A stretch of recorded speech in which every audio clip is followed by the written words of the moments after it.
Hi, this is Ron Thurston. I'm coming to you live from Dreamforce, and I'm here with Rob Garf, and we're going to ask some great questions about the week and what's been happening. So welcome, Rob. Thanks, it's great to be here. Nice to see you. Absolutely. So tell us about Dreamforce. What have been some highlights for you? Well, we're in person, so that's the biggest True. highlight for all of us. I think everybody's happy to be here talking retail. It's so great to be back here in San Francisco with our retail community. I spoke earlier today with Crocs about holiday and how they're preparing. We have our big keynote with Gucci and Casey's as well, which is going to be a lot of fun. They're both thriving on both sides of the spectrum. Yeah. And we have a lot of brands here just wanting to be inspired. Also, what's really interesting, a lot of European and global customers as well. Yeah. Talking German retailers earlier today about how to optimize your associates and your inventory, streamline that operation collaboration to really take advantage of those that are in the store. As we come back online, it's thriving again. Yeah, I can tell. What are you hearing about brands for holiday 2022 and beyond? It's going to be a really interesting holiday. If 2020 was around the last mile, getting product to the doorstep, 2021 was about the first mile, getting product into the domestic supply chain. True. This year is not as exciting. It's about profitability. It's about figuring out how to manage all those costs. They're not going to be able to pass those, or I should say, absorb all of them. They're going to be heavier discounts this year. Yeah. And it's a question of how they're going to optimize their operations. Yeah. What are any big projections for the season? Yeah, we're predicting, actually, we released our forecast last week, and we're seeing globally a negative 2% growth in digital.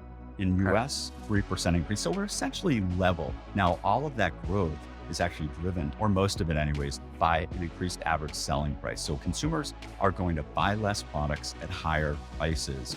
And so there's going to be a lot of competition, a lot of switching. We see about half of consumers will try a new brand this holiday in the search of value. Okay. And is that a better margin play for them? Which part? You have fewer customers, higher price, maybe more full price? Well, the problem is there's just so many inventory, carrying costs, labor costs, fuel costs. I mean, you know this better than anybody. So it's going to be a tough game to play in terms of preserving those margins. Yeah, for sure. Anything else from the week that you want to highlight? Yeah, well, I got to tell you, the store is more important than ever before, like you said. Thank you, Rob. I believe this. I grew up in the store, so I buy it. But I think that the store associates are our biggest brand ambassador. There's so much opportunity, but also so much risk. If I could go in one step farther, 60% of digital sales are now influenced by the physical store, whether demand is generated or fulfilled. What that means is the store associate's role is totally evolving. Yeah. It's not just about scanning a bag in anymore. It's fulfillment experts, it's digital concierge, it's social media managers. We have to give them the right tools, the right incentives to do their job. Agreed. And in a world where there are more jobs than people, I think it's then the brand's responsibility to say, what am I offering to attract the kind of best talent? What resources, what tools, what training, what career advancements, what am I doing to attract those people that I need to do what you're describing? You hit it on that. I think the career advancements is so key because you're giving them the opportunity to become social media managers. They love that. It also gives them the experience on their resume. And so I think there's an opportunity not only to attract, but retain them by giving them very interesting roles to do. But we got to motivate them. We got to incentivize. I know that's not a word, but we got to provide the right incentives, giving them roles that they are playing. Yeah. And it's not just financial. It's so much more. I know just from me being on tour around the country, meeting retailers and teams and being in stores, that it's very on their mind. Absolutely. Like, how am I going to grow my career? I love this business. I think that reporting that's coming through that's saying people actually want to work in retail. That UBIC annual report that came out, like 60% of 1,000 frontline retail employees said, I want to stay in retail for the next 5 years.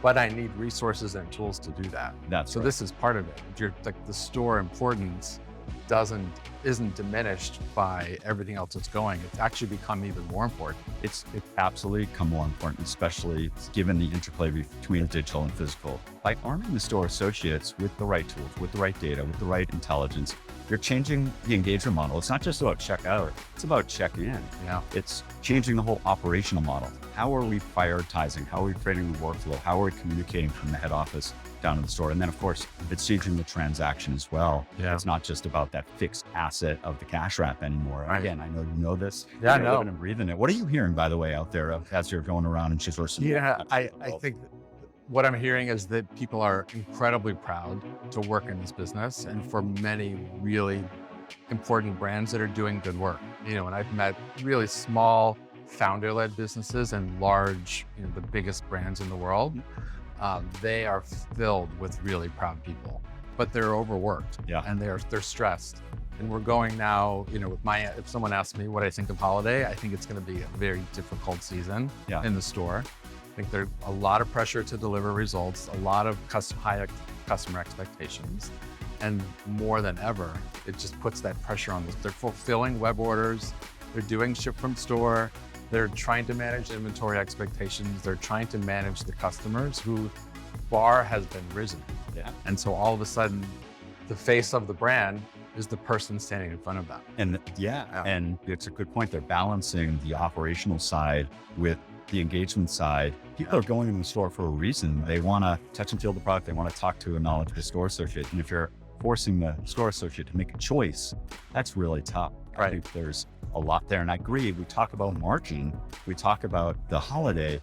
There's so much opportunity to leverage the store, but there's so much risk that the customer experience could go wrong. Right. And not only losing cost, but also losing a customer. Right. And in some ways, this holiday is the best chance to do it well. Yeah. I Do you think retailers are ready? You think they're prepared? I think it's very heavy on their mind for a lot of different reasons. But the idea of finding the right people in the right place at the right store with the right inventory level, things that we may have taken for granted, are actually high on people's priority list, and they want to do it well. Yeah. And I've spoken a bit, coming from New York City, I didn't spend a lot of time in Walmart.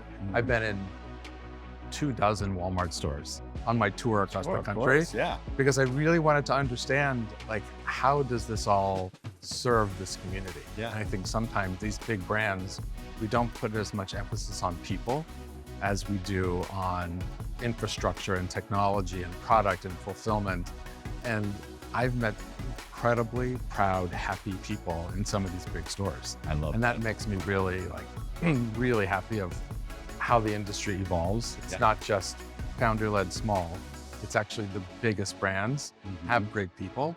They're not always entirely consistent, but still doing it well. Really sometimes trying. they're doing it in spite of the tools that they're given. So you can only imagine when you actually empower them in the way they should be. It's really true. It's really true. Thank you. Yeah, thank you. It was such a pleasure. Yes, my pleasure. Thanks, Rob.